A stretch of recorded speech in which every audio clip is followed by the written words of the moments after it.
ನಮಸ್ಕಾರ ಆತ್ಮೀಯ ವೀಕ್ಷಕರೇ, ಇವತ್ತು ನಾವು ಮತ್ತೆ ನಿಮ್ಮ ಜೊತೆಗೆ ಬಂದಿದ್ದೇವೆ. ಕಳೆದ ಸಂಚಿಕೆಯಲ್ಲಿ ನಾವು ಪರಮಾತ್ಮನ ಜೊತೆಗೆ ಅನೇಕ ಸಂಬಂಧಗಳ ಕುರಿತು ಚರ್ಚೆ ಮಾಡ್ತಾ ಇದ್ವಿ. ಹಾಗೆ ಪರಮಾತ್ಮನ ಜೊತೆಗೆ ನಾವು ಯಾವೆಲ್ಲ ಸಂಬಂಧಗಳನ್ನು ಬೆಳೆಸ್ಬೋದು, ಹಾಗೆ ಅನುಭವ ಮಾಡ್ಬೋದು ಅಂತ ನಮ್ಮ ಜೊತೆಗೆ ವಿಜಯ್ ಕುಮಾರ್ ಅನ್ನೋರು ಮತ್ತೆ ಬಂದಿದ್ದಾರೆ. ಮತ್ತೆ ಅವರನ್ನು ಸ್ವಾಗತಿಸೋಣ ನಮ್ಮ ಕಾರ್ಯಕ್ರಮಕ್ಕೆ. ಓಂ ಶಾಂತಿ ಅನ್ನೋರೆ. ಕಳೆದ ಸಂಚಿಕೆಯಲ್ಲಿ ನೀವು ಹೇಳ್ತಾ ಇದ್ರಿ, ಪರಮಾತ್ಮನ ಜೊತೆಗೆ ನಾವು ತಂದೆ ತಾಯಿ ಹಾಗೂ ಮಗನ ಸಂಬಂಧವನ್ನು ಬೆಳೆಸಬೇಕು, ಹಾಗೆ ಅನುಭವ ಮಾಡಬೇಕು ಅಂತ ಹೇಳ್ತಾ ಇದ್ರಿ. ಇದು ಇದು ಬಾಲ್ಯಾವಸ್ಥೆಯಲ್ಲಿ ಹೇಳ್ತಾ ಇದ್ರಿ. ಇನ್ನು ನೆಕ್ಸ್ಟ್ ಯುವಾವಸ್ಥೆಯಲ್ಲಿ ನಾವು ಯಾವ ಸಂಬಂಧಗಳನ್ನು ಪರಮಾತ್ಮನ ಜೊತೆಗೆ ಅನುಭವ ಮಾಡಬೇಕು ಅಂತ ಸ್ವಲ್ಪ ನಮ್ಮ ವೀಕ್ಷಕರಿಗೆ ಹೇಳ್ಕೊಟ್ರಿ. ಪ್ರತಿ ಅವಸ್ಥೆ ಯಾವ ರೀತಿ ಜೀವನದಲ್ಲಿ 4 ಅವಸ್ಥೆ ಅಂತ ಹೇಳ್ತೀವಿ.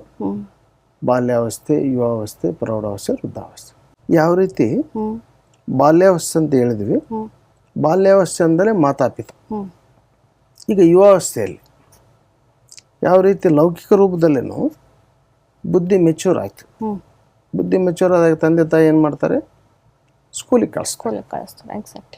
ಸ್ಕೂಲಿಗೆ ಕಳಿಸಿದಾಗ ಯಾವ ಸಂಬಂಧದಲ್ಲಿ ನಾವು ಸ್ಕೂಲಲ್ಲಿ ಯಾವ ಸಂಬಂಧ, ಶಿಕ್ಷಕ ಫ್ರೆಂಡ್ಸ್ನೂ ಬರ್ತಾರೆ, ಜೊತೆಗೆ ಸ್ನೇಹಿತರು. ಇಲ್ಲಿ ಯುವಾವಸ್ಥೆಯಲ್ಲಿ ನಮ್ಮ ವಿದ್ಯಾಭ್ಯಾಸದ ಜೊತೆಗೆ ಸ್ನೇಹಿತರು ಇರ್ತಾರೆ. ಶಿಕ್ಷಣ ಸೋರ್ಸ್ ಆಫ್ ಇನ್ಕಮ್, ಶಿಕ್ಷಕನಿಂದ ಜ್ಞಾನ. ಬಾಬಾ ಏನು ಹೇಳಿದ್ರು, ಪ್ರಾಪ್ತಿಗಳ ಸಂಬಂಧ. ಹೇಗೆ ನಾವು ಲೌಕಿಕದಲ್ಲಿ ಶಿಕ್ಷಣ ಮಾಡಿದ ನಂತರ ಜಾಬ್ ಮಾಡ್ತೀವಿ, ಅದರಿಂದ ನಮಗೆ ಸೋರ್ಸ್ ಆಫ್ ಇನ್ಕಮ್. ಇಲ್ಲಿನೂ ನಮ್ಮ ಲಕ್ಷ್ಯವನ್ನು ಸಂಪಾದನೆ ಮಾಡ್ಬೇಕಪ್ಪ ಅಂದ್ರೆ ಶಿಕ್ಷಕನ ಅವಶ್ಯಕತೆ. ಶಿಕ್ಷಕ ನಮಗೆ ದಿನ ಜ್ಞಾನವನ್ನು ಹೇಳ್ತಾರೆ. ಅದರಿಂದ ನಮ್ಮ ಲಕ್ಷ್ಯ, ಗುರಿ, ಉದ್ದೇಶ ಪೂರ್ಣ ಆಗ್ಬೇಕಪ್ಪ ಅಂದ್ರೆ ಶಿಕ್ಷಣಕ್ಕೆ. ಜೊತೆಗೆ ಸ್ನೇಹ. ನೋಡಿ, ಸ್ನೇಹ ಅಂದ್ರೆ ಪ್ರಾಣ, ಪ್ರಾಣಕ್ಕೆ ಪ್ರಾಣ. ನಾವು ಹಾಗೇನೆ ಎಕ್ಸಾಂಪಲ್ ಹೇಳಿದ್ವಿ, ಕುಚೇಲ ಕೃಷ್ಣ. ನೋಡು, ಬಿಕಾರಿ ಏನಾದ, ಸಾಹುಕಾರ ಆದ, ದರಿದ್ರ ಧನವಂತ ಆದ. ಅದೇ ರೀತಿ ಸ್ನೇಹ ಅನ್ನುವಂಥದ್ದು ಪ್ರಾಣಕ್ಕೆ ಪ್ರಾಣ ಕೊಡುವುದಂತ ಹೇಳ್ತಾರೆ. ಎಲ್ಲ ಸಂಬಂಧಗಳಿಗಿಂತಲೂ ಸ್ನೇಹ ವಿಶೇಷವಾದಂಥ ಸಂಬಂಧ. ಪ್ರತಿ ಸಂಬಂಧದಲ್ಲಿ ಸ್ನೇಹ ಇದೆ, ಅದ್ರ ವಿಶೇಷ ಸ್ನೇಹ ಫೌಂಡೇಶನ್ ನಮ್ಮ ಜೀವನಕ್ಕೆ. ಸ್ನೇಹ ಅಂದ್ರೆ ಜೊತೆ. ದ್ರೌಪದಿ ಕಥೆಯಲ್ಲೂ ಬಾಬಾ ಹೇಳ್ತಾರೆ, ದ್ರೌಪದಿದ ಕತೆ. ನೋಡು, ದ್ರೌಪದಿಗೆ ಸಮಯದಲ್ಲಿ ಯಾವ ಸಂಬಂಧದಿಂದಲೂ ಹೆಲ್ಪ್ ಸಿಗ್ಲಿಲ್ಲ. ಅದ್ರ ಯಾವ ಸಂಬಂಧದಿಂದ ದ್ರೌಪದಿಗೆ ಹೆಲ್ಪ್ ಸಿಕ್ತು? ಎಲ್ಲ ಸಭೆಯಲ್ಲಿದ್ರು, ಎಲ್ಲ ಸಂಬಂಧಗಳಿತ್ತು, ಸಭೆಯಲ್ಲಿದ್ರು. ಆದ್ರೆ ಯಾರಿಂದ ಹೆಲ್ಪ್ ಸಿಗ್ಲಿಲ್ಲ. ಆದ್ರೆ ಯಾರಿಂದ ಹೆಲ್ಪ್ ಸಿಕ್ತು, ಸಹಾಯ ಸಿಕ್ತು ದ್ರೌಪದಿಗೆ? ಸಖ ಸಖಿ, ಕೃಷ್ಣನ ಜೊತೆಗೆ ಸಂಬಂಧ. ಭಗವಂತನಿಂದ ಆ ಸಂಬಂಧ ಜೋಡಿಸಿದ್ರೆ ಅಲ್ಲಿ ಸಖ ಸಮಯದಲ್ಲಿ ಸಹಯೋಗ ಕೊಟ್ಟಿದ್ಲು, ಸಮಯಾನುಸಾರ ಸಹಯೋಗ ಸಿಕ್ತು. ಸ್ನೇಹಕ್ಕೆ ಸ್ನೇಹ, ಸ್ನೇಹಕ್ಕೆ ಏನ್ ನಾವು ಕೊಡ್ತಿದ್ದೆ ರಿಟರ್ನ್ ಆಗಿ, ಪ್ರಾಣಕ್ಕೆ ಪ್ರಾಣ ಅಂದಾಗ ಸಮಯದಲ್ಲಿ ಕೃಷ್ಣಂದೆಲ್ಲ ಕಥೆಯಲ್ಲಿ ಬರ್ತದೆ. ಅದೇ ರೀತಿ ಸಮಯದಲ್ಲಿ ಸ್ನೇಹಕ್ಕೆ ರಿಟರ್ನ್ ಸಮಯದಲ್ಲಿ ಸಿಕ್ತು. ಇನ್ನ ನೀವು ಹೇಳ್ತಾ ಇದ್ರಿ, ಈ ಯುವಾವಸ್ಥೆಯಲ್ಲಿ ಒಂದು ಗುರು ಶಿಕ್ಷಕನ ಸಂಬಂಧ, ಮತ್ತೆ ಇನ್ನೊಂದು ಹೇಳ್ತಾ ಇದ್ರೆ ಸ್ನೇಹದ ಸಂಬಂಧ. ಇವೆರಡೇ ಸಂಬಂಧ ಯಾಕೆ ಅಂತ? ಇನ್ನು ಅನೇಕ ಸಂಬಂಧ ಬರುತ್ತೆ ಲೌಕಿಕದಲ್ಲಿ. ಸಿಸ್ಟರ್ಸ್ ಸಂಬಂಧ ಬರುತ್ತೆ, ಆಮೇಲೆ ಮಾಮ, ಅಣ್ಣ, ಅನೇಕ ಸಂಬಂಧಗಳು. ಆದ್ರೆ ಶಿಕ್ಷಕ ಮತ್ತು ಸ್ನೇಹಿತನೇ ಯಾಕೆ ಅಂತ ಒಳ್ಳೆ ಪ್ರಶ್ನೆ ಕೇಳಿ. ಬಾಬಾ ಪರಮಾತ್ಮ ತಂದೆ ಹೇಳಿದ ಪ್ರಕಾರ ಪ್ರಾಪ್ತಿಗಳ ಸಂಬಂಧ. ನೋಡ್ರಿ, ಮುಖ್ಯವಾದಂಥದ್ದು ನಾವು ಹಾಗೆ ವಿಚಾರ ಮಾಡಿದಾಗೆ, ತಂದೆ ಅಂದಾಗ ಆಸ್ತಿ, ತಾಯಿ ಅಂದಾಗ ಪಾಲನೆ, ಇಲ್ಲಿ ಶಿಕ್ಷಕ ಅಂದಾಗ ಜ್ಞಾನ, ಸ್ನೇಹಿತ ಅಂದ್ರೆ ಸಮಯದಲ್ಲಿ ಸಹಾಯ. ಬೇರೆ ಸಂಬಂಧಗಳಿದೆ, ಅದರಲ್ಲಿ ಪ್ರಾಪ್ತಿ ಇಲ್ಲ. ನಾವೇನು ಕೊಟ್ಟು ಒಂದಕ್ಕೊಂದು ಸಿಗಬಹುದು ಅಷ್ಟೇ ಸ್ವಲ್ಪಕ್ಕೆ. ಆದ ಪ್ರಾಪ್ತಿ ಅಂದಾಗ ನಮ್ಮ ಜೀವನಕ್ಕೆ ಅವಶ್ಯಕವಿರೋಂಥದ್ದು. ಈಗ ನೋಡ್ರಿ, ಆಕ್ಚುಲಿ ಹೇಳ್ಬೇಕು, ಸಹೋದರ ಅಂತ ಹೇಳಿದ್ರಿ. ಸಹೋದರ ನಮ್ಮ ಜೊತೆಗಾರ, ಸಹಭಾಗಿ. ನಮ್ಮ ಪುರುಷಾರ್ಥ, ನಮ್ಮ ಜೀವನ ಜೊತೆಗೆ ಅವ್ರ ಜೀವನ ಇರ್ತದೆ. ಆಕ್ಚುಲಿ ತಂದೆಯಿಂದ ಆಸ್ತಿ ಸಿಗ್ತದೆ, ಸಹೋದರಿಂದ ಏನು ಸಿಗ್ತದೆ? ಪರಸ್ಪರ ಸ್ನೇಹ ಅಷ್ಟೇ, ಸಹಯೋಗ.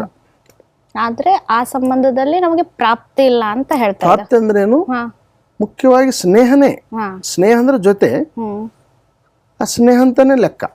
ಯಾಕಂದ್ರೆ ಇಲ್ಲಿ ನಾವು ಸತೋಗುಣಗಳಿಂದ ಸಂಪನ್ನ ಆಗಬೇಕು. ಬಾಬಾ ಹೇಳಿದ ಪ್ರಕಾರ ಒಂದೊಂದು ಸಂಬಂಧದಲ್ಲಿ ಒಂದು ಗುಣ ಶಕ್ತಿ ಇದೆ.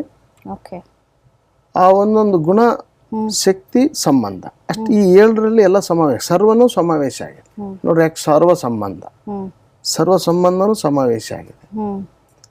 ಸರ್ವ ಗುಣಗಳು, ಈ 7 ಗುಣಗಳಲ್ಲಿ ಸರ್ವ ಗುಣಗಳು ಸಮಾವೇಶ, ಶಕ್ತಿಗಳು 8 ಸರ್ವ ಶಕ್ತಿಗಳು ಸಮಾವೇಶ. ಹೇಗೆ ಅಂತಂದ್ರೆ ನೋಡ್ರಿ, ಆಹಾರ ತಗೊಂತೀವಿ, ಕೆಲವು ಆಹಾರ ಬಹಳ ತಗೋಬೇಕು, ಕೆಲವು ಆಹಾರ ಸ್ವಲ್ಪ ತಗೊಂಡ್ರು ಶಕ್ತಿ ಬರ್ತದೆ. ಅದೇ ರೀತಿ ಮುಖ್ಯವಾಗಿ ಆತ್ಮಕ್ಕೆ ಆತ್ಮ ಸಂಪನ್ನವಾಗಿರುವುದು 7 ಗುಣಗಳಿಂದ, ಸತೋ ಗುಣಗಳಿಂದ ಸಂಪನ್ನ. ಸತೋ ಗುಣಗಳಿಂದ ಸಾತ್ವಿಕ ಗುಣ, ಆತ್ಮದ ಗುಣಗಳು. ವಾಸ್ತವಿಕವಾಗಿ ಆತ್ಮದ ವಾಸ್ತವಿಕತೆ ಅದು. ಯಾಕೆ ಶರೀರ ಇದೆ, ಶರೀರಕ್ಕೆ ನಾವೇನು ಕೊಡ್ತೀವಿ, ಶರೀರ ಯಾವುದರಿಂದ ತಯಾರಾಗಿದೆ, ಆಹಾರ, ನೀರು. ಇದರಲ್ಲಿ 5 ತತ್ವಗಳಿದೆ, 5 ಪದಾರ್ಥ ಇದೆ. ನೀರು, ಆಹಾರ ರೂಪದಲ್ಲಿ ಗಾಳಿ, ಶಾಖ, ಇದು 5 ತತ್ವಗಳು ಆಟೋಮೆಟಿಕ್ ಕೊಡಲೇಬೇಕು. ಇದರಲ್ಲಿ ಒಂದು ಕೊರತೆ ಆದ್ರೂ ಶರೀರ ನಿರ್ವಹಣೆ ಆಗಲ್ಲ. ಅದೇ ರೀತಿ ಆತ್ಮಕ್ಕೆ ಏನು ಬೇಕು, ಆತ್ಮದಲ್ಲಿ ಏನಿದೆ, ಆತ್ಮ ಏನು ಬಯಸ್ತದೆ, ನಮಗೆ ಜೀವನಕ್ಕೆ ಬೇಕಾದಂಥದ್ದೇ ಸುಖ, ಶಾಂತಿ, ಆನಂದ, ಸ್ನೇಹ, ಪ್ರೀತಿ, ಸಂಪತ್ತು. ಈ 7ರಲ್ಲಿ ಎಲ್ಲ ಸಮಾವೇಶ ಆಗಿದೆ. ಅದಕ್ಕೆ ಬಾಬಾ ಪ್ರಾಪ್ತಿಗಳ ಸಂಬಂಧ. ಯಾಕಂದ್ರೆ ನೋಡ್ರಿ, ಜೀವನದಲ್ಲಿ ಈ ಮುಖ್ಯ ಸಂಬಂಧಗಳು ಬಾಬಾ ಹೇಳಿರೋ ಪ್ರಕಾರ ಸತ್ಯುಗದಲ್ಲಿ ಎಲ್ಲ ಸಂಪನ್ನ ಇರ್ತದೆ. ಅಂದ್ರೆ ಇಲ್ಲಿ ನಾವು ಬಾಬಾನ ಜೊತೆಯನ್ನು ನಾವು ಸಂಬಂಧದ ಅನುಭವ ಮಾಡಿ ನಮ್ಮ ಲೆಕ್ಕಾಚಾರಗಳನ್ನು ಕ್ಲಿಯರ್ ಮಾಡ್ಕೊಂಡ್ರೆ ಮುಂದಿನ ಸಂಬಂಧದಲ್ಲಿ ಬಾಬಾ ಹೇಳಿದಿಲ್ಲ, ಸಂತುಷ್ಟತೆಗೆ ಆಧಾರ ಸಂಬಂಧ, ಸಂಪತ್ತು, ಆರೋಗ್ಯ. ಸತ್ಯುಗದಲ್ಲಿ ಎಲ್ಲ ಇರ್ತದೆ. ಇಲ್ಲಿ ಮಾಡಿದ ನಾವೇನು ಬಾಬಾನ ಜೊತೆ ಏನು ಸಂಬಂಧದ ಅನುಭವ ಮಾಡಿದ್ವಿ, ಅಲ್ಲಿ ಪ್ರಾಪ್ತಿಗಳಿಂದ ಸಂಪನ್ನ. ಅದಕ್ಕೆ ಬಾಲ್ಯಾವಸ್ಥೆಯಲ್ಲಿ ಮುಖ್ಯವಾದಂಥ ಸಂಬಂಧ ಅಂದ್ರೇನೆ ಶಿಕ್ಷಕ, ಸ್ನೇಹಿತ. ಇದು ಯುವಾವಸ್ಥೆ. ಬಾಲ್ಯನೂ ಇರ್ತದೆ, ಅದರಲ್ಲಿ ಯುವಾವಸ್ಥೆ ಸ್ಟೇಜ್. ಅಂದ್ರೆ ನೀವು ಹೇಳ್ತಾ ಇದ್ದೀರಿ ಬಾಲ್ಯಾವಸ್ಥೆ ನಂತರ ಯುವಾವಸ್ಥೆ. ಈ ಯುವಾವಸ್ಥೆಯಲ್ಲಿ ಮೇನ್ ಇವೆರಡೇ ಅಂತ, ಶಿಕ್ಷಕ, ಸ್ನೇಹಿತ, ಇವೆರಡರಿಂದ ಪ್ರಾಪ್ತಿಗಳಾಗುತ್ತೆ ಅಂತ. ಸದಾ ಜೊತೆಗೆ ನೋಡ್ರಿ, ಶಿಕ್ಷಣ ಮೇಲೆ ನಮಗೆ ಗಮನ ಇರ್ತದೆ. ಸ್ನೇಹ, ಏನಾದ್ರೂ ಅವಶ್ಯಕತೆ ಬಿದ್ದಾಗ ಸ್ನೇಹ, ನಮ್ಮ ಪರಿಸ್ಥಿತಿಗಳಿರಲಿ, ಸ್ಟಡಿಯಲ್ಲಾಗಿರ್ಲಿ, ನಮಗೇನು ಬೇಕಾದಾಗ ಸ್ನೇಹಿತನ ಏನು ಮಾಡಿರ್ತೀವಿ ನಾವು, ಸಹಯೋಗ ತಗೊಂಡು ಸಹಯೋಗ ಕೊಡ್ತೀವಿ. ಹಾಗೆ ಇವೆರಡು ಕುರಿತಾಗಿ ನಿಮ್ಗೆ ಏನಾದ್ರೂ ಅನುಭವ ಭಗವಂತನ ಜೊತೆಗೆ ಆಗಿದ್ರೆ ನಮ್ ವೀಕ್ಷಕರಿಗೆ ಒಳ್ಳೆ ಪ್ರಶ್ನೆ ಕೇಳಿ. ನೋಡ್ರಿ, ಕುಚೇಲ ಕೃಷ್ಣ ಅದು ಯಾರ್ದ ಕತೆ? ನಮ್ಮದೇ. ನಂಬರ್ ವಾರ್ ಆಗಿ ನಾವೆಲ್ಲ ಬಾಬಾ ನಿರಾಕಾರ ಕೃಷ್ಣ, ನಾವೆಲ್ಲ ಕುಚೇಲರು. ನಂಬರ್ 1 ಕುಚೇಲ್ ಅಂದ್ರೆ ಬ್ರಹ್ಮ ಬಾಬಾ, ನಾವು ನಂಬರ್ ವಾರ್ ಕುಚೇಲರು. ಅಕ್ಕರು ಏನ್ ಹೇಳ್ತಾರೆ, ಬಾಬಾ ದ್ರೌಪದಿ ಅಂತಾರ. ನಂಬರ್ 1 ದ್ರೌಪದಿ ಅಂದ್ರೆ ಮಮ್ಮ, ಉಳಿದಂತರೆಲ್ಲ ಶಕ್ತಿಗಳೆಲ್ಲ ನಂಬರ್ ವಾರ್. ನೋಡ್ರಿ, ಸ್ನೇಹ ಕೃಷ್ಣನ ಜೊತೆಗೆ ದ್ರೌಪದಿದು ಸ್ನೇಹ ಇತ್ತು, ಕುಚೇಲಂದು ಸ್ನೇಹ ಇತ್ತು. ಅದಕ್ಕೆ ಬಾರಿ ಬಾರಿ ಮುರಳಿಗಳಲ್ಲಿ ಬಾಬಾ ಒಂದು ಇಡೀ ಅವಲಕ್ಕಿ ಕೊಟ್ಟು ಕುಚೇಲೆಯನ್ನು ತಗೊಂಡ ಸಮಯದಲ್ಲಿ ದ್ರೌಪದಿ ಯಾರಿಗೆ ಶಕ್ತಿ ಅಲ್ವೇ, ದ್ರೌಪದಿಗೆ ಯಾವ ಸಂಬಂಧದಿಂದ ಸಹಾಯ ಸಿಕ್ತು ಅಂತ ಬಾಬಾ ಹೇಳ್ತಿರ್ತಾರೆ. ಅದೇ ರೀತಿ ನನಗೂ ಓಕೆ, ಬಹಳ ಹೇಳ್ತಾರೆ. ಒಳ್ಳೆ ಪ್ರಶ್ನೆ. ಯಾಕಂದ್ರೆ ನೋಡ್ರಿ, ಲಾಭ ಇಲ್ಲದೆ ಯಾರು ಏನು ಮಾಡಕ್ ಸಾಧ್ಯ, ನೆನಪು ಮಾಡಕ್ ಸಾಧ್ಯ ಇಲ್ಲ. ಸ್ನೇಹ ಅಂದ್ರೂ ಅಲ್ಲಿ ಲಾಭ ಇರುತ್ತೆ. ಪ್ರತಿ ಅಂದ್ರೆ ಏನಾದ್ರೂ ಕೊಟ್ರೆ ಏನಾದ್ರೂ ಸಿಗತ್ತೆ ಅಂತಾನೆ ನೆನ್ಪು ಮಾಡ್ತಾರೆ ಅಂತ. ಏನಾದ್ರೂ ಸಿಗ್ತದಂದಾಗ ಅಲ್ಲಿ ಏನಿರ್ತದೆ, ಸಂಬಂಧ, ವ್ಯವಹಾರ, ಜೀವನ ಸ್ವಲ್ಪ ಪ್ರತಿ ಅಂದ್ರೆ ನಮ್ಗೆ ಏನಾದ್ರೂ ಲಾಭ ಪ್ರಾಪ್ತಿ ಬೇಕಲ್ಲ. ಅದೇ ರೀತಿ ಪ್ರತಿಯೊಬ್ಬರಿಗೂ ಲೆಕ್ಕಾಚಾರ ಅಂತೂ ಅವ್ರವ್ರು ಆದಂತಿದೆ. ನಂದು ಲೆಕ್ಕಾಚಾರ ಡ್ರಾಮಾ ನೋಡ್ರಿ, ಬ್ರಹ್ಮ ಬಾಬಾ 60 ವರ್ಷ ಎಲ್ಲವನ್ನ ಅನುಭವಿಸಿ ಬಾಬಾ ಏನ್ ಮಾಡಿದ್ರು, ವಾನಪ್ರಸ್ಥಾವಸ್ಥೆಯಲ್ಲಿ ಮತ್ತೆ ನಂಬರ್ 1 ಆಗಂತ ಪುರುಷಾರ್ಥ ಮಾಡಿದ್ರು ನೋಡ್ರಿ. ಆಕ್ಚುಲಿ ಯಜ್ಞಕ್ಕೆ ಬಾಬಾ ಅಂದ್ರೆ ಬ್ರಹ್ಮ ಬಾಬಾ ಬ್ಯಾಕ್ ಬೋನ್. ಯಾಕಂದ್ರೆ ನೋಡ್ರಿ, ತಂದೆ ಅಂತ ಯಾಕೆ ಆ ಒಂದು ಸಮಾನತೆ ಬ್ರಹ್ಮ ಬಾಬಾ ಅಂತ ಹೇಳ್ತು ಅಂದ್ರೆ, ತಮ್ಮದೆಲ್ಲವನ್ನ ಏನ್ ಮಾಡಿದ್ರು, ಯಜ್ಞಕ್ಕೆ ಅರ್ಪಿಸಿ, ಬಾಬಾಗೆ ಅರ್ಪಿಸಿ ಶ್ರೀಮತದಂತೆ ನಡೆದರು, ಬಾಬನ್ ಡೈರೆಕ್ಷನ್ ಅಂತೆ. ಆ ಸಂಬಂಧಗಳ ಅನುಭವ ಮಾಡೋಕ್ಕೆ ಒಂದು ಮಾಧ್ಯಮ ಬ್ರಹ್ಮ ಬಾಬಾ. ಈ ಅಲೌಕಿಕ ಜೀವನದಲ್ಲಿ ಯಾಕೆ ಅವ್ರು ನಂಬರ್ 1 ಒಂದು ಸ್ಟೇಜ್ಗೆ ಯಾಕೆ ತಲುಪಿದ್ರು? ಬಾಬಾ ನಿರಾಕಾರ, ಇವರು ಸಾಕಾರಿ. ಆದ್ರೆ ಆ ನಿರಾಕಾರ ತಂದೆಯನ್ನು ನಮಗೆ ಸಾಕಾರ ರೂಪದಲ್ಲಿ ಅನುಭವ ಮಾಡೋಕ್ಕೆ ಒಂದು ಮಾಧ್ಯಮ ಆದರು. ನೋಡ್ರಿ, ಈಗ ನಮಗೆ ಮುರಳಿಯಲ್ಲಿ ಕೇಳ್ತೀವಿ, ಬಾಬಾ ನಿರಾಕಾರ ಆಕಾರಿಯಾಗಿ ಸಾಕಾರಿ ಆದರು. ನಾವು ಒಂದೇ ಟೈಮ್ ಕನೆಕ್ಟ್ ಆಗಿ ನಿರಾಕಾರಿಗಳಾಗಕ್ಕೆ ಸಾಧ್ಯ ಇಲ್ಲ. ಯಾಕಂದರೆ ನಮ್ಮದು ನಮ್ಮ ಜೀವನದಲ್ಲಿ ಕರ್ಮ ಇದೆ, ಸಂಕಲ್ಪ ರೂಪದಲ್ಲಿದೆ, ಸಾಕಾರ ರೂಪದಲ್ಲಿದೆ. ಈಗ ನಾವು ಬಾಬಾನ ಜೊತೆ ಅನುಭವ ನೆಕ್ಸ್ಟ್ ಮುಂದಿನ ಸಂಚಿಕೆಗಳೆಲ್ಲ ಅನುಭವ ಮಾಡೋಣ. ಈಗ ನೀವು ಕೇಳಿದ ಪ್ರಕಾರ ಅಂದ್ರೆ ನಿಮ್ಗೆ ಏನಾದ್ರೂ ಪರ್ಸನಲ್ ಅನುಭವ? ಆಕ್ಚುಲಿ ನಾನು ಚಿಕ್ಕ ವಯಸ್ಸಿಗೆ ನನ್ನ ತಂದೆ, ಲೌಕಿಕ ತಂದೆ, ಬಹಳ ವಿದ್ಯಾವಂತ ಮಾಡ್ಬೇಕಂತ ಬಹಳ ಆಸೆ ಇಟ್ಟಿದ್ರು. ಅದು ನನಗೆ ವಿದ್ಯೆ ಕಡಿಮೆ. ಅವ್ರು ಏನೋ ಒಂದು ಇಂಜಿನಿಯರು, ಡಾಕ್ಟ್ರು. ಕೊನೆಗೆ ಅವ್ರು ನಮ್ಮ ತಂದೆ ಟೀಚರ್. ಯಾವ ರೀತಿ ಬ್ರಹ್ಮ ತಂದೆ ಅವ್ರ ಪಿತ ಶಿಕ್ಷಕರಾಗಿದ್ದು, ನನ್ನ ತಂದೆನೂ ಶಿಕ್ಷಕ ಆಗಿದ್ರು. ಕೊನೆಯ ಪಕ್ಷ ಶಿಕ್ಷಕನ ಮಾಡ್ಬೇಕಂತ ಅವ್ರ ಒಂದು ಆಸೆ ಇತ್ತು, ಅದನ್ನು ರೀಚ್ ಮಾಡೋಕ್ಕಾಗಲಿಲ್ಲ. ಆಗ ಏನಾಯ್ತು ಅಂದ್ರೆ ವ್ಯಾಪಾರ, ನಾವೆಲ್ಲ ವ್ಯಾಪಾರಿಗಳು, ರೈಸ್ ವ್ಯಾಪಾರ, ಮಧುಬನಕ್ಕೂ ಸೇವೆ ಮಾಡೋಂಥ ಭಾಗ್ಯ ಸಿಕ್ಕಿದೆ. ಅಕ್ಕಿ ವ್ಯಾಪಾರ. ಆ ರೈಸ್ ವ್ಯಾಪಾರ ಏನು ಮಾಡಿದೆ, ನಮ್ಮ ಸಂಬಂಧಿಗಳು ಅಕ್ಕಿ ವ್ಯಾಪಾರ ಮಾಡ್ತಿದ್ರು. ಇನ್ನು ನಂದು ಭಾಳ ಚಿಕ್ಕ ವಯಸ್ಸಿನಲ್ಲೇ ವ್ಯಾಪಾರ ಶುರು ಮಾಡಿದೆ, 20-21 ವಯಸ್ಸಿನಲ್ಲಿ. ಆ ಟೈಮ್ನಲ್ಲಿ ಅಕ್ಕಿ ಗಿರಣಿ, ರೈಸ್ ಮಿಲ್ ಅಂತಾರೆ, ಆ ರೈಸ್ ಮಿಲ್ ಪಾಲುದಾರ ಆಗಿ, ಯಾವ ರೀತಿ ಬ್ರಹ್ಮ ಬಾಬನು ಪಾಲುದಾರ ರೂಪದಲ್ಲಿ ವ್ಯಾಪಾರ ಮಾಡಿದಾರಲ್ಲ, ನಮ್ದು ಅದೇ ರೀತಿ ಪಾಲುದಾರ ವ್ಯಾಪಾರ ಮಾಡಿದ್ವಿ. ಆದ್ರೆ ಬ್ರಹ್ಮ ಬಾಬಾ ತನ್ನ ವಿಶೇಷತೆ ಮೂಲಕ ಏನು ಮಾಡಿದ್ರು, ಸಂಪಾದನೆ ಮಾಡಿದ್ರು. ಆದ್ರೆ ನನ್ನ ಲೆಕ್ಕಾಚಾರದ ಪ್ರಕಾರ ಎಲ್ಲವನ್ನು ಕಳೆದು ಬಿಟ್ಟಿದೆ. ಆದ್ರೆ ಬ್ರಹ್ಮ ತಂದೆ ಸಂಪಾದನೆ ತಮ್ಮ ವಿಶೇಷತೆ ಮೂಲಕ ಮಾಡಿದ್ರು. ಇಲ್ಲಿ ನಮ್ಮ ತಂದೆ ತಾಯಿ ಆಸ್ತಿ, ಸ್ನೇಹಿತರು, ಸಂಬಂಧಿಗಳದು ಎಲ್ಲ ಅವ್ರದ್ದು ಹಣ ಸಮಯದಲ್ಲಿ ಹೆಲ್ಪ್ ಮಾಡಿದ್ರಲ್ಲ, ಅದೆಲ್ಲ ವ್ಯಾಪಾರದಲ್ಲಿ ಲಾಸ್ ಆಯ್ತಾ? ವ್ಯಾಪಾರ ಅಂದಮೇಲೆ ಲಾಭ ಇರ್ತದೆ, ನಷ್ಟ ಇರ್ತದೆ. ಅದು ಡ್ರಾಮಾನುಸಾರವಾಗಿ ಎಲ್ಲ ಕಳ್ಕೊಂಡ್ಬಿಟ್ಟಿವಿ. ಮತ್ತೆ ದುಡ್ಡು ಇಲ್ಲದೆ ಜೀವನ ನಡೀತದೆ. ಸಾಲ ತೀರ್ಸ್ಬೇಕಂದ್ರೆ ದುಡ್ಡು ಬೇಕು, ಜೀವನ ಮಾಡ್ಬೇಕಂದ್ರೆ ದುಡ್ಡು ಬೇಕು, ಏನೇ ಮಾಡ್ಬೇಕಂದ್ರೆ ದುಡ್ಡು ಬೇಕು. ದುಡ್ಡು ಇಲ್ಲದೆ ಏನೂ ಆಗೋದಲ್ಲ. ಖಾಲಿ ಅಂದ್ರೆ ಪರಿಸ್ಥಿತಿ ಅಂಡರ್ಗ್ರೌಂಡ್ ಅಂತಾರಲ್ಲ, ಖಾಲಿ ಅಂದ್ರೆ ಇನ್ನೂ ನಾವು ಸಾಲಗಾರ ಆಗ್ಬಿಟ್ವಿ. ಅಂತ ಪರಿಸ್ಥಿತಿಯಲ್ಲಿ ಯಾರು ಹೆಲ್ಪ್ ಮಾಡ್ತಾರೆ? ಕುಚೇಲನಿಗೆ ಯಾರು ಹೆಲ್ಪ್ ಮಾಡ್ತಾರೆ? ಭಗವಂತ. ಸಂಬಂಧ 1 ದಿನ 2 ದಿನ ಕೊಡ್ತಾರೆ. ನಮ್ಮ ದರಿದ್ರ ಅಂತ ಬಿಡಿಸೋಕೆ ಯಾರ ಕೈಲೇ ಆಗೋದಿಲ್ಲ.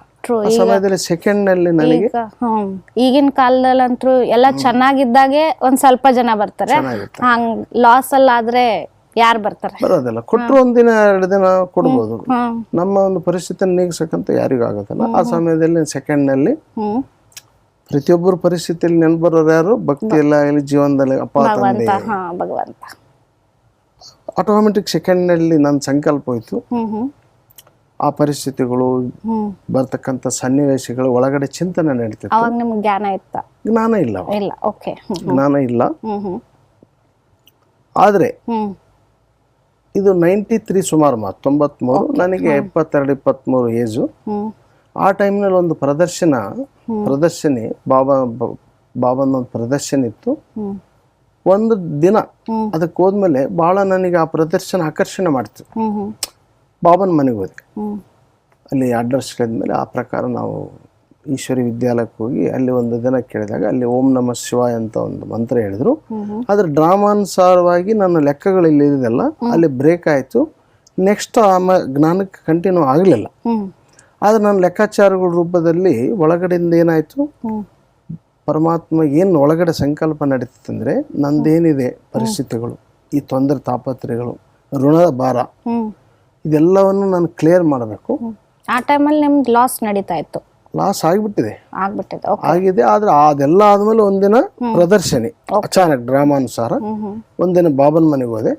ಆಮೇಲೆ ಅದ್ರ ಮುಂದೆ ನಂದು ಬುದ್ಧಿ ಲಾಕ್ ಓಪನ್ ಆಗ್ಲಿಲ್ಲ ಅಷ್ಟೇ. ಅದು ಡ್ರಾಮಾ ಅಲ್ಲಿ ಬಾಬನ ಒಂದು ದೃಷ್ಟಿ ಬೆಳೆದಿದೆ ಸ್ವಲ್ಪ ಅಷ್ಟೇ.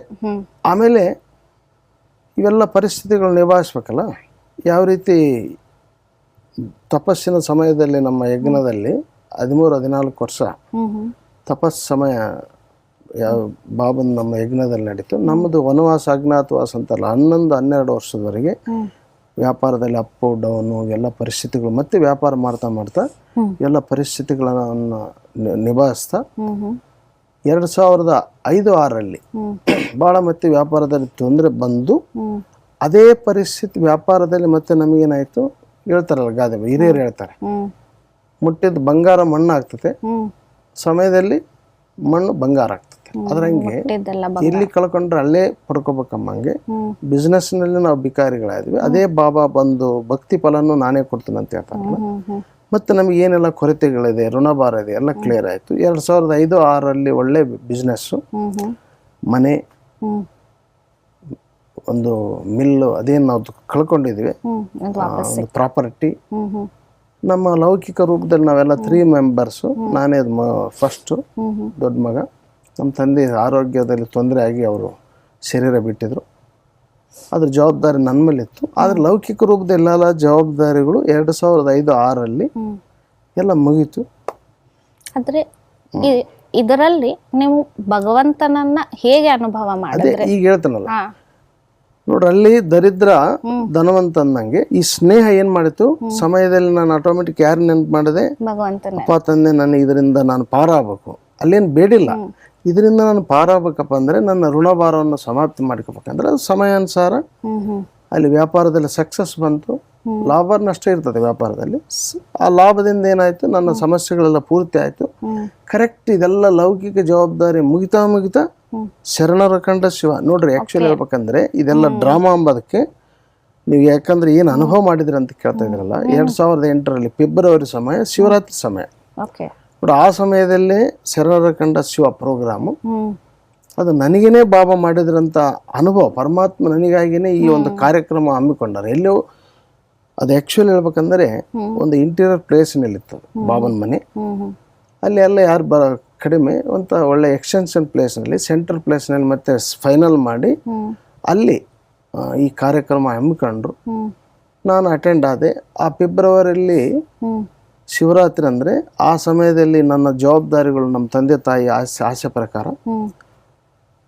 ಹೊಸ ಮನೆ, ಮನೆಯಲ್ಲಿರ್ತಕ್ಕಂಥ ಮದುವೆ, ಇದೇನು ಜವಾಬ್ದಾರಿಗಳು ಇರ್ತದೆ ಅವೆಲ್ಲ ಕ್ಲಿಯರ್ ಆಗಿದೆ. ಅದೇ ತಿಂಗಳಲ್ಲಿ ಫಸ್ಟ್ ವೀಕ್ನಲ್ಲಿ ನಮ್ಮ ಲೌಕಿಕ ಮನೆ ಓಪನ್, ಸೆಕೆಂಡ್ ವೀಕ್ನಲ್ಲಿ ನಮ್ಮ ಲಾಸ್ಟ್ ಬ್ರದರ್ದು ಮದುವೆ ಕಾರ್ಯಕ್ರಮ, ಥರ್ಡ್ ವೀಕ್ನಲ್ಲಿ ಬಾಬಾ ಶರಣರ ಕಂಠ ಶೋದಲ್ಲಿ ಹತ್ರ ಆಯ್ತು. ಬಾಬಾ ಸಿಕ್ಕರು. ಆ ಒಂದು ಬಾಬಾ ನಮ್ಮ ಅಣ್ಣವ್ರು ಹೇಳಿದ ಪ್ರಕಾರ ನೀವು 100 ದಿನಗಳ ಈ ಕ್ಲಾಸ್ ಅಟೆಂಡ್ ಮಾಡ್ರಿ, ನಿಮಗೆಲ್ಲ ಇದರ ಅನುಭವ ಆಗ್ತದೆ ಅಂದ್ರಲ್ಲ. ಆ ಸಮಯದಲ್ಲಿ ನನ್ನ ಪ್ರಶ್ನೆಗಳು, ಪರಿಸ್ಥಿತಿಗಳು, ನಾನೆಲ್ಲ ಏನು ಅನುಭವ ಆಗಿದ್ದು ಅಲ್ಲಿ ಏನಾಯ್ತು ಕ್ಲಿಯರ್ ಆಗಿ, ಓ ನನಗೆ ಪರಮಾತ್ಮನೇ ಇದೆಲ್ಲ ನನ್ನ ಹತ್ರ ಮಾಡೋಕ್ಕೆ, ನನ್ನ ಎಲ್ಲ ಜವಾಬ್ದಾರಿಗಳನ್ನು ನಿಭಾಯಿಸಿ ನನಗೆ ತಾನು ಮಡಿಲಾಗ ತಗೊಂಡು ನನ್ನ ಹತ್ರ ತಗೊಂಡು ನೀವೇನು ಹೇಳಿದಲ್ಲ ಸ್ನೇಹ ಏನು ಮಾಡ್ತು, ಆ ಕುಚೇಲ ನನ್ನ ಅನುಭವನೇ ನನಗೆ ಮಾಡಿದ್ದು. ದರಿದ್ರ ಏನಾದ ಕುಚೇಲ ಧನವಂತ. ಅದ್ರ ಹಂಗೆ ಆ ಸ್ನೇಹ ನನ್ನ ಏನು ಮಾಡಿದ್, ಪರಮಾತ್ಮ ಇರ್ತಕ್ಕಂಥ ಸ್ನೇಹ ದರಿದ್ರ ಮತ್ತು ನಾನೇನಾದೆ ಸಾಹುಕಾರ ಧನವಂತ ಆದೆ. ಅದೇ ರೀತಿ ಆ ಒಂದು ಜ್ಞಾನ, ಆ ಒಂದು ಜ್ಞಾನದಲ್ಲಿ ನನಗೆ ರಿಯಲೈಸೇಷನ್ ಆಯಿತು. ಅಂದರೆ ಶಿಕ್ಷಕ ಜ್ಞಾನದಲ್ಲಿ ಏನು ಮಾಡಿದೆ, ಶಿಕ್ಷಕ ನನಗೇನು ಮಾಡಿದೆ, ಇವೆಲ್ಲ ಜೀವನದ ಒಂದು ಹಿಂದೆ ಆದಂಥ ಪರಿಸ್ಥಿತಿ ಘಟನೆಗಳಿಗೆ ಈ ರೀತಿ ನನ್ನ ಹತ್ತಿರ ಕರ್ಕೊಂಡ್ರು. ಸ್ನೇಹ ನನಗೆ ಪರಮಾತ್ಮನ ಸ್ನೇಹ ಸಮಯದಲ್ಲಿ ನನಗೆ ಸಹಾಯ ಆಯ್ತು ಅಂತ ನೀವು ಹೇಳಿದ ಪ್ರಕಾರ ಅನುಭವ ಆಯ್ತು. ಅನ್ನೋರೆ, ಇಷ್ಟೊತ್ತು ನೀವು ಹೇಳ್ತಾ ಇದ್ರಿ, ಮೊದಲಿಗೆ ಹಿಂದಿನ ಸಂಚಿಕೆಯಲ್ಲಿ ಬಾಲ್ಯಾವಸ್ಥೆ ಬಗ್ಗೆ ಹೇಳ್ಕೊಟ್ರಿ, ತಂದೆ ತಾಯಿ ಹಾಗೂ ಮಗನ ಸಂಬಂಧ. ನೆಕ್ಸ್ಟ್ ಇವಾಗ ಹೇಳ್ತಾ ಇದ್ರಿ ಸ್ನೇಹಿತ ಹಾಗೂ ಗುರುವಿನ ಶಿಕ್ಷಕನ ಸಂಬಂಧ ಅಂತ. ಇನ್ನು ನೆಕ್ಸ್ಟ್ ಪ್ರೌಢಾವಸ್ಥೆ ಬರುತ್ತೆ. ಈ ಪ್ರೌಢಾವಸ್ಥೆಯಲ್ಲಿ ಯಾವ ಸಂಬಂಧಗಳನ್ನು ಅನುಭವ ಮಾಡ್ಬೋದು ಭಗವಂತನ ಜೊತೆಗೆ ಅಂತ ನಮ್ಮ ವೀಕ್ಷಕರಿಗೆ ಸ್ವಲ್ಪ ಹೇಳ್ತೀರಿ? ಈಗ ಲೌಕಿಕ ರೂಪದಲ್ಲಿ ಯುವ ಅವಸ್ಥೆಯಲ್ಲಿ ಶಿಕ್ಷಣ ಮುಗಿತದೆ, ಸ್ನೇಹಿತರಂತೂ ಜೊತೆಗಿರ್ತಾರೆ. ಎಜುಕೇಶನ್ ಆದಮೇಲೆ ತಂದೆ ತಾಯಿಗಳು ನೋಡಿ, ಪ್ರತಿಯೊಬ್ಬರು ಎಜುಕೇಶನ್ ಮುಗಿದ್ಮೇಲೆ ಉದ್ಯೋಗ, ವ್ಯಾಪಾರ, ಏನೋ ಒಂದು ಅವ್ರವ್ರ ಕಾರ್ಯಕ್ರಮಗಳನ್ನು ಮಾಡ್ತಾರೆ. ಲೌಕಿಕ ರೂಪದಲ್ಲಿ ಉದ್ಯೋಗ ಬಂತಂದಾಗ ತಂದೆ ತಾಯಿ ಏನು ಮಾಡ್ತಾರೆ, ಲೌಕಿಕ ರೂಪದಲ್ಲಿ ಮದುವೆ. ಮದುವೆ ಮಾಡಿ. ಓಕೆ, ಮದುವೆ ಮಾಡೋಕ್ಕಿಂತ ಮುಂಚೆ ನೋಡ್ರಿ ಪ್ರತಿಯೊಂದು ಲೌಕಿಕ ರೂಪದ ಡೈರೆಕ್ಷನ್ಗಳಿಗೆ ಪಂಚಾಂಗ, ಗುರುಗಳು, ನಮ್ಮ ಮುಂದೆ ಬಿಸ್ನೆಸ್ ಮಾಡ್ಬೇಕಾ, ಉದ್ಯೋಗ ಮಾಡೋದು, ಆಮೇಲೆ ಸಂಬಂಧಗಳನ್ನ ಹುಡುಕೋದಕ್ಕೆ ಒಂದು ಜಾತಕ, ಕುಂಡಲಿ ಏನಂತ ಈ ತರ ಗುರುಗಳು, ಆ ಗುರುಗಳು ಡೈರೆಕ್ಷನ್ ತಗೊಂತ ಯಾವ ಅವಸ್ಥೆ, ಪ್ರೌಢಾವಸ್ಥೆ, ಗುರುಗಳು ಅವ್ರ ಡೈರೆಕ್ಷನ್ ಮಾರ್ಗದರ್ಶನದಂತೆ ಮುಂದೆ ಅವ್ರ ಜೀವನವನ್ನು ನಿರ್ಣಯ ಮಾಡ್ಕೊಂತಾರೆ. ನೋಡ್ರಿ ಲೌಕಿಕ ರೂಪದಲ್ಲಿ ಒಂದು ಎಂಗೇಜ್ಮೆಂಟ್ ಅಂತ ಮಾಡ್ತಾರೆ, ಕೆಲವರು ಲವ್ ಮಾಡ್ತಾರೆ, ಒಂದು ನಿರ್ಣಯ ಮಾಡ್ಕೊಂತಾರೆ. ಅಂದ್ರೆ ಪ್ರೌಢಾವಸ್ಥೆಯಲ್ಲಿ ಗುರು ಪ್ರಿಯತಮ, ಸಹಜನ್ ಸಹಜನ್, ಅದೇ ರೀತಿ ಇದು ಸಂಬಂಧ. ಇದು ಯಾವ ಸಂಬಂಧ, ಯಾವ ರೀತಿ, ಪ್ರೌಢಾವಸ್ಥೆ. ಓಕೆ, ಎಂಗೇಜ್ಮೆಂಟ್ ಆಗ್ತದೆ. ಎಂಗೇಜ್ಮೆಂಟ್ ಆದ್ಮೇಲೆ ಮದುವೆನೂ ಆಗ್ತದೆ. ಮದುವೆ ಆದ್ಮೇಲೆ ಪತಿ ಪತ್ನಿ ಸಂಬಂಧ, ಪತಿ ಪತ್ನಿ ಆದ್ಮೇಲೆ ಮಗ, ಆದಿ ಅಂತ್ಯ. ಇದೊಂದು ಜೀವನದ ಕೋರ್ಸ್ ಇದ್ದಂಗೆ. ಅದೇ ರೀತಿ ಈ 4 ಅವಸ್ಥೆಗಳಲ್ಲಿ ಯಾವ ಸಂಬಂಧಗಳು ಬಂದಿದೆ ಅದೇ ಸೀರಿಯಲ್ ಇದೆ ನೋಡ್ರಿ. ಸಂಬಂಧ ಅಂದ್ರೆ ಸೀರಿಯಲ್. ಡ್ರಾಮಾ ಅಂತಂದಾಗ ಆದಿ ಮಧ್ಯ ಅಂತ್ಯ ಯಾವ ರೀತಿ ಜೀವನನೇ, ಇದನ್ನು ಜೀವನನೇ. ನಾವಿಲ್ಲಿ ಪರಮಾತ್ಮ ತಂದೆ ಜೊತೆಗೆ ಲೌಕಿಕದ ಯಾವ ರೀತಿ ಸಂಬಂಧ ಜೀವನ ನಿಭಾಯಿಸಿದ್ವಿ, ಈಗ ಅದೇ ತರ ಸಂಬಂಧವನ್ನ ನಿಭಾಯಿಸುವಂತ ಒಂದು ಅನುಭವನ ನಾವು ಅನುಭವನ ಮಾಡಬೇಕು. ಈ ಅನುಭವ ಆಗಕ್ಕೆ, ನಿರಂತರವಾಗಿ ಅನುಭವ ಆಗಕ್ಕೆ ನಾವು ನೋಡ್ರಿ ಈಗ ಅಲ್ಲಿವರೆಗೆ ಏನು ವಿಚಾರ ಮಾಡಿದ್ವಿ, ಸಂಬಂಧದಲ್ಲಿರ್ತಕ್ಕಂಥ ಗುಣ ಪ್ರಾಪ್ತಿಗಳನ್ನ ನಾವು ಕ್ಲಿಯರ್ ಮಾಡಿದ್ವಿ. ಈಗ ನೋಡ್ರಿ ತಂದೆ ತಾಯಿ ಅಂದಾಗ, ತಂದೆ ಅಂದಾಗ ಸುಖ, ತಾಯಿ ಅಂದಾಗ ಶಾಂತಿ, ಪರೀಕ್ಷೆ ಶಕ್ತಿ, ನಿರ್ಣಯ ಶಕ್ತಿ, ಸಹನಾ ಶಕ್ತಿ. ತಾಯಿ ನೋಡ್ರಿ, ತಾಯಿ ಸಹನೆ ಅಂದಾಗ ತಾಯಿಗಿದ್ದ ಸಹನೆ ಯಾವ ಸಂಬಂಧದಲ್ಲಿ, ಸಹನಾ ಮೂರ್ತಿ ತಾಯಿ. ಅದೇ ರೀತಿ ನಮ್ಮನ್ನು ಬಾಬಾ ಶಾಂತಿಯಲ್ಲಿ ಕರ್ಕೊಂಡು ಹೋಗ್ತಾರೆ, ಇದು ತಾಯಿ ಸಂಬಂಧದವರಿಗೆ. ಮಾತಾಪಿತಾ ಮಡಿಲು ಅಂದಾಗ ತಂದೆ ತಾಯಿ ಮಗು, ಪರೀಕ್ಷಿಸೋದು, ನಿರ್ಣಯ ಮಾಡೋದು, ಆಮೇಲೆ ಸ್ವಧರ್ಮ ಶಾಂತಿ. ಈಗ ಶಿಕ್ಷಕ ನೋಡ್ರಿ, ಬಾಬಾ ಕೊಡ್ತಕ್ಕಂಥ ಜ್ಞಾನ, ಈ ಶಿಕ್ಷಣ ನಮ್ಮಲ್ಲಿ ಯಾವ ಗುಣ ಅಂದ್ರೆ ಜ್ಞಾನ ತ್ರಿಕಾಲ ಜ್ಞಾನ ಸ್ವರೂಪಗಳಾಗ್ತವೆ. ಆಮೇಲೆ ಶಕ್ತಿ ಸಮಾವೇಶ ಮಾಡಿಕೊಳ್ಳೋದು, ಸಾಗರ. ಚಿತ್ರದಲ್ಲಿ 8 ಶಕ್ತಿಗಳ ಸಾಗರ ತೋರಿಸಿದಾರಲ್ಲ, ಸಾಗರದ ವಿಶೇಷತೆ ಏನಂದ್ರೆ ಎಲ್ಲ ಸಮಾವೇಶ ಮಾಡ್ಕೊಂಡು ಕೆಟ್ಟದ್ದನ್ನ ಹೊರಗೆ ಆಗ್ತದೆ, ಒಳಗಡೆ ಮುತ್ತು ರತ್ನ. ಅದಂಗೆ ಈ ಜ್ಞಾನ, ಪರಮಾತ್ಮ ತಂದೆ ಕೊಡ್ತಕ್ಕಂಥ ಜ್ಞಾನ, ನಾವೆಲ್ಲ ಏನೆಲ್ಲ ಜೀವನದಲ್ಲಿ ಬರ್ತಕ್ಕಂಥ ಪರಿಸ್ಥಿತಿಗಳು, ಒಳ್ಳೆಯದು ಬರ್ತದೆ, ಕೆಟ್ಟದ್ದು ಬರ್ತದೆ, ದುಃಖ ಸುಖನೂ ಇದೆ, ಎಲ್ಲದನ್ನ ಸಮಾವೇಶ ಮಾಡಿಕೊಳ್ಳುವಂಥ ಶಕ್ತಿ ನಮಗೆ. ಅದಕ್ಕೆ ಬಾಬಾ ಹೇಳ್ತಾರೆ ನೋಡ್ರಿ, ನಮ್ಮ ಈ ಜ್ಞಾನ ನಮ್ಮ ಜೀವನದ ದೃಷ್ಟಿಕೋನವನ್ನೇ ಬದಲು ಮಾಡಿತ್ತು. ನೋಡ್ರಿ, ನಮ್ಮ ದೇಹದ ದೃಷ್ಟಿ ಇತ್ತು, ಈಗ ಆತ್ಮಿಕ ದೃಷ್ಟಿ. ಪರಸ್ಪರ ನಾವೇನಂತ ಆತ್ಮನೇ ನೋಡ್ತೀವಿ, ಸ್ವಯಂ ನಾವು ಆತ್ಮ ಅಂತ ತಿಳ್ಕೊಂಡು ಪ್ರತಿಯೊಬ್ಬರನ್ನು ಆತ್ಮದೃಷ್ಟಿಯಿಂದನೇ ನೋಡ್ತೀವಿ. ನಮ್ಮ ದೃಷ್ಟಿಕೋನ ಬದಲು ಮಾಡ್ತೀವಿ. ಬಾಬಾ ಕೂಡ ಮುರಳಿಯಲ್ಲಿ ಏನ್ ಹೇಳ್ತಾರೆ, ಒಳ್ಳೇದನ್ನ ನೋಡ್ರಿ, ಒಳ್ಳೇದನ್ನ ಹೇಳ್ರಿ, ಕೆಟ್ಟದ್ ನೋಡ್ಬೇಡ್ರಿ, ನೋಡ್ದಾಗಿರ್ರಿ. ಅಂದ್ರೆ ಗುಣಗ್ರಾಹಕ ಶಕ್ತಿ, ಆ ವಿಶೇಷತೆ ನಮಗೆ ಆಕ್ಟಿವ್ ಆಯ್ತು. ಆಮೇಲೆ ಸ್ನೇಹ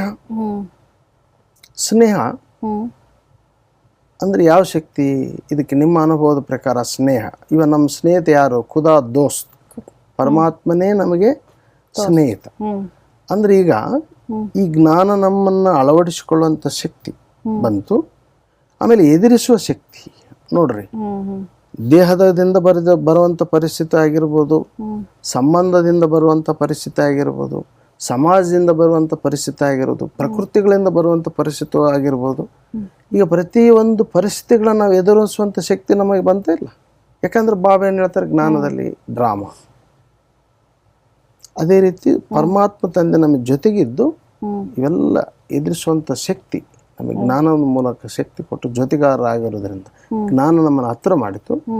ಈ ಹತ್ರ ಮಾಡೋದ್ರಿಂದ ಈ ಜ್ಞಾನ ಶಕ್ತಿಯಿಂದ ನಾವು ಪ್ರತಿಯೊಂದು ಸಮಸ್ಯೆಗಳನ್ನು ಎದುರಿಸ್ತೀವಿ. ಅಂದಾಗ ಜ್ಞಾನ ಸ್ವರೂಪ, ಸ್ನೇಹ ಸ್ವರೂಪ. ಗುಣನ ಯಾವ ರೂಪದಲ್ಲಿ ನಾವು ಗುಣದ ಅನುಭವ ಸಮಾನ ರೂಪದಲ್ಲಿ ಬಂದಾಗ ಜ್ಞಾನ ಸ್ವರೂಪ, ಸ್ನೇಹ ಸ್ವರೂಪ ಅಂದಾಗ ಅಳವಡಿಸಿಕೊಳ್ಳುವ ಶಕ್ತಿ ಇದರಿಸುವ ಶಕ್ತಿ.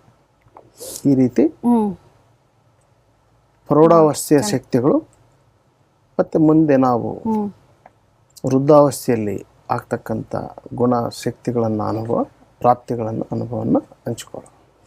ಓಕೆ ಅನ್ನೋರು, ತಾವು ಇಷ್ಟೊತ್ತು ನಮ್ಮ ಜೊತೆಗಿದ್ರಿ. ಹಾಗೆ ತುಂಬ ಸುಂದರವಾಗಿ 4 ಅವಸ್ಥೆಯಲ್ಲಿ ಹೇಗೆ ಯುವಾವಸ್ಥೆ, ಬಾಲ್ಯಾವಸ್ಥೆ, ಯುವಾವಸ್ಥೆ, ಪ್ರೌಢಾವಸ್ಥೆ ಮತ್ತು ವೃದ್ಧಾವಸ್ಥೆಯಲ್ಲಿ ಯಾವ್ಯಾವ ಸಂಬಂಧಗಳನ್ನು ಅನುಭವ ಮಾಡಬೇಕು, ಹಾಗೆ ಅದರಿಂದ ಆಗುವ ಪ್ರಾಪ್ತಿಗಳ ಬಗ್ಗೆ ತಿಳಿಸ್ಕೊಟ್ರೆ ತಮಗೆ ತುಂಬ ಹೃದಯದ ಧನ್ಯವಾದ. ಓಂ ಶಾಂತಿ. ವೀಕ್ಷಕರೇ, ತಾವು ಇಷ್ಟೊತ್ತು ನೋಡಿದ್ರಿ. ಅನ್ನೋರು ನಮಗೆ ತುಂಬ ಸುಂದರವಾಗಿ ಪರಮಾತ್ಮನ ಜೊತೆಗೆ ಸರ್ವ ಸಂಬಂಧಗಳನ್ನು ಅನುಭವ ಮಾಡಬೇಕು, ಹೇಗೆ ಅನುಭವ ಮಾಡಬೇಕು ಅಂತ ಎಲ್ಲ ಹೇಳ್ಕೊಟ್ರು. ನೀವು ನಿಮ್ಮ ಜೀವನದಲ್ಲಿ ಇದೇ ರೀತಿ ಸರ್ವ ಸಂಬಂಧಗಳನ್ನು ಅನುಭವ ಮಾಡಿ. ಮತ್ತೊಂದು ಸಂಚಿಕೆಯಲ್ಲಿ ಮತ್ತೆ ಭೇಟಿ ಆಗ್ತೀನಿ. ಅಲ್ಲಿವರೆಗೂ ನಮಸ್ಕಾರ.